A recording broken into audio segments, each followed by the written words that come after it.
Palaniamma, ready ஆயிட்டியாப்புல? Ready ஆயிட்டு தான் இருக்கேன். முத்துலட்சுமி போட்டோவையும் ஜாதகத்தையும் மஞ்சப்பையில வச்சு குளுக்கைக்கு மேல வச்சிருக்கேன். அதை எடுத்தாந்துரு.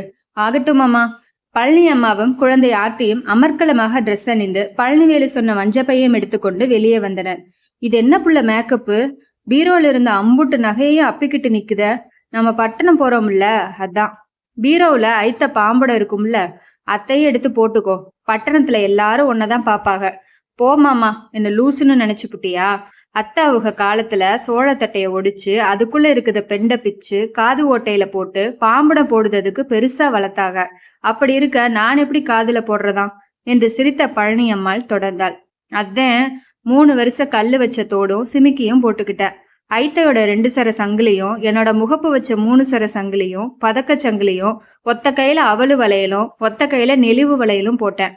பாப்பாவுக்கு எதுக்கு புள்ள வளையல், இத்தனை செயின், இவ்வளவு பெரிய தோடு தொங்கட்டான்? நம்ம மவ பத்திரகாளி அம்மா பங்குனி திருவிழா கழிச்சு 2 மாசத்துக்கு அப்புறம் இப்பதான் போடுதா. அதுக்கு போய் பேச வந்துட்டீங்களாக்கும். சிரித்து கொண்ட பழனிவேலு கதவை மூடி சாவியை தன் பேண்ட் பாக்கெட்டுக்குள் போட்டு பஸ் நிறுத்தம் நோக்கி நடக்க அவன் பின்னால் நடந்தாள் பழனியம்மா.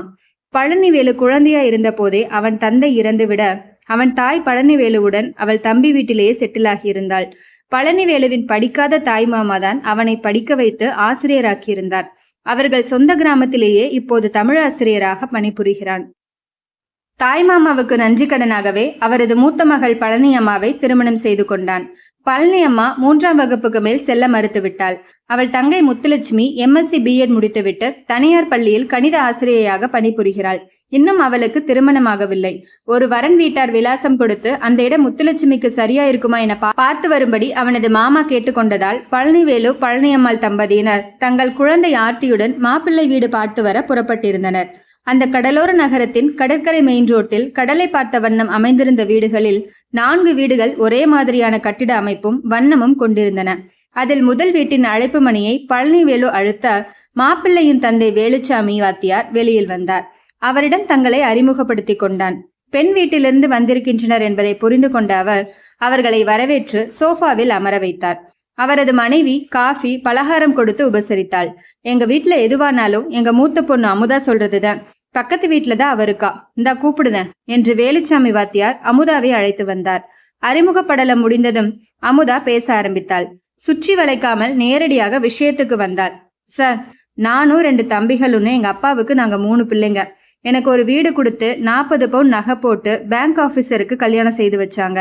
என் தம்பிகளுக்கும் ஆளுக்கு ஒரு வீடு இருக்கு. ஒவ்வொருத்தர் கல்யாணம் முடிஞ்சதும் அப்பா வீடு கொடுத்து தனி குடித்தன வச்சிருவாங்க. நானும் அப்பா கொடுத்த பக்கத்து வீட்லயே தனி குடித்தன இருக்கிறேன். இந்த 4 வீடும் எங்களோடதுதான். அப்பா அம்மா ஒரு வீட்டுல இருந்துப்பாங்க. நாங்க 3 பிள்ளைகளும் வரிசையா அடுத்தடுத்த வீட்டுல இருக்க வேண்டியதுதான். MCom முடிச்சுட்டு பேங்க் ஆபீசரா என் பெரிய தம்பி வேலை செய்யறான். அவனுக்கு தான் பெண் பார்த்து கொண்டிருக்கிறோம். எங்க வீடு பீச் ரோட்டில் கடலை பார்த்தபடி இருப்பதா ஒவ்வொன்றின் மதிப்பும் 75 லட்சத்தை தாண்டும். என் தம்பி பங்குக்கு வரும் வீட்டின் மதிப்பு கூட 50 லட்சத்துக்கு மேலதான் என்று அமுதா நிபந்தனையை சொன்னாள். உங்க பொண்ணுக்கு மினிமம் 30 லட்சம் மதிப்புள்ள வீடு, இல்லாட்டி அதுக்கு ஈடான நகைகள் பேங்க் டெபாசிட்னு வச்சிருந்தா சொல்லுங்க. மேற்கொண்டு பேசலாம் சார். எங்க தகுதிக்கு சமமா பெண் பார்த்தா தானே மதிப்பா இருக்கும்.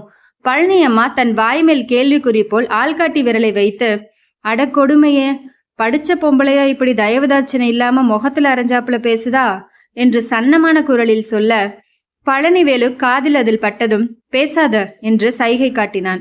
பழனிவேலுவின் முகம் வாடிவிட்டதை பார்த்த பழனியம்மா, மதினி, எங்க ஐயா படிக்காதவங்கனாலும் வயக்காட்டுல பருத்தி போட்டு எனக்கும் என் தங்கச்சிக்கும் ஆளுக்கு 30 பவுன் சேர்த்து வச்சாங்க.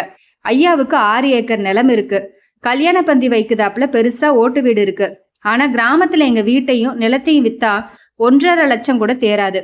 உங்க சொத்து மதிப்போட ஏணி போட்டாலும் எங்க ஐயாவால எட்ட முடியாது. எங்க தரத்துக்கு ஏத்தாப்புல நாங்க வேற இடம் பாத்துக்குதோம் என்று சொல்லி ஆர்த்தியை தூக்கியபடி, அப்ப வாரம் மதினி, புறப்படுமாமா என்று வெளியே வந்தவள் சற்று தொலைவில் தெரியும் கடலை பார்த்து ஒரு பெருமூச்சு விட்டாள். நாட்கள் கடந்தன. பக்கத்து கிராமத்தில் அரசு பள்ளியில் பணிபுரியும் வரலாற்று ஆசிரியருக்கு முத்துலட்சுமியை மனம் முடித்து வைத்தனர். 20 வருடங்கள் கடந்து விட்டிருந்தது. இன்ஜினியரிங் படித்து முடித்திருந்த ஆர்த்தி ஒரு MNCயில் சாப்ட்வேர் என்ஜினியராக சென்னையில் பணிபுரிந்து கொண்டிருந்தாள். மகளை விட்டு பிரிந்திருக்க மனமின்றி பழனிவேலுவும் சென்னைக்கு டிரான்ஸ்பர் வாங்கி வந்துவிட்டான்.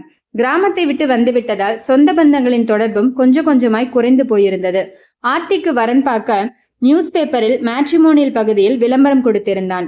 அவ்விளம்பரத்தை பார்த்து வேலுச்சாமி வாத்தியாரின் மகள் அமுதா போனில் தொடர்பு கொண்டாள். தாங்களும் அதே ஜாதியைச் சேர்ந்தவர்கள் என்றும் சென்னையில் இருப்பதாகவும் நேரில் வருவதாகவும் சொல்லிவிட்டு பழனிவேலு வீட்டிற்கு தன் கணவனுடன் வந்தாள். வந்தவர்களை வரவேற்று உள்ளே அமரச் செய்த பழனிவேலு, இதா புள்ள, யாரு வந்திருக்காங்கன்னு பாரு என்று தன் மனைவிக்கு குரல் கொடுத்தான். வீட்டின் உள்ளிருந்து வந்த பழனியம்மா அங்கிருந்த அமுதாவை பார்த்ததும், வாங்க மதினி, நல்லா இருக்கீங்களா? 20 வருஷத்துக்கு முன்ன பார்த்தது என வரவேற்றாள்.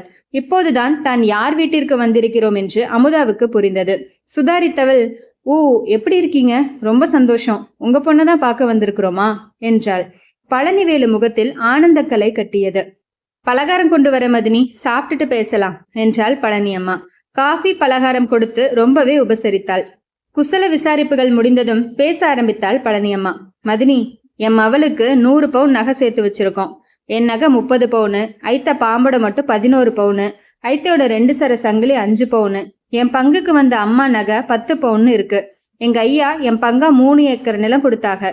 வீட்டை நானும் என் தங்கச்சியும் ஆளுக்கு பேர் பாதியா பிரிச்சுக்கிட்டோம். பக்கத்துல இருந்த பட்டணத்தோட எங்க கிராமம் கலந்து போச்சு. என் 3 ஏக்கர் நிலத்தை 15 கோடிக்கு பிளாட் போட்டு விற்கிறவங்க கேக்குறாங்க. அவள் சொல்ல சொல்ல அமுதாவின் முகம் வாடி போனது.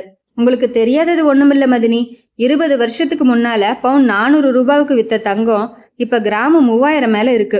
ஆர்த்தி எங்களுக்கு ஒரே புள்ள, எல்லாம் அவளுக்கு தான். என் மவளுக்கு நகை வீடு நிலமுன்னு 16 கோடி தாண்டும். உங்க மவனுக்கு 16 கோடி மதிப்பு சொத்து இருந்தா சொல்லுங்க மதினி, பேசுவோம். தரத்துக்கு ஏத்தாப்புல இருந்தா தானே மறுவாதின்னு உங்களுக்கு தெரியாததாக்கும் என்று சொல்லி முடித்தவள் தொடர்ந்து குரலை தாழ்த்தி கேட்டாள். ஏமதினி, சுனாமியில உங்க டவுன்ல பெரிய சேதம்னு டிவியில பார்த்தோம். உங்க டவுன்ல பீச்சோரமா இடமோ வீடோ யாரும் வாங்குறது இல்லைன்னு பேப்பர்ல பார்த்ததா இவங்க சொன்னாங்க. சுனாமிக்கு அப்புறம் எங்க வீடுகளோட மதிப்பு தலைகீழா குறைஞ்சிருச்சுங்க. நாங்க அந்த ஏரியாவை விட்டுட்டு டவுனுக்குள்ள வாடகை வீட்டுல இருக்கிறோம். சுனாமியின் போது ஏற்பட்ட அதிர்ச்சியில் அம்மா புத்தி சுவாதீனம் இல்லாம போயிட்டாங்க. இருந்த நகையெல்லாம் வித்துதான் அம்மாவுக்கு ட்ரீட்மெண்ட் கொடுத்தோம். உங்க சொத்துக்கு சமமா என்கிட்ட சொத்து இல்லைங்க.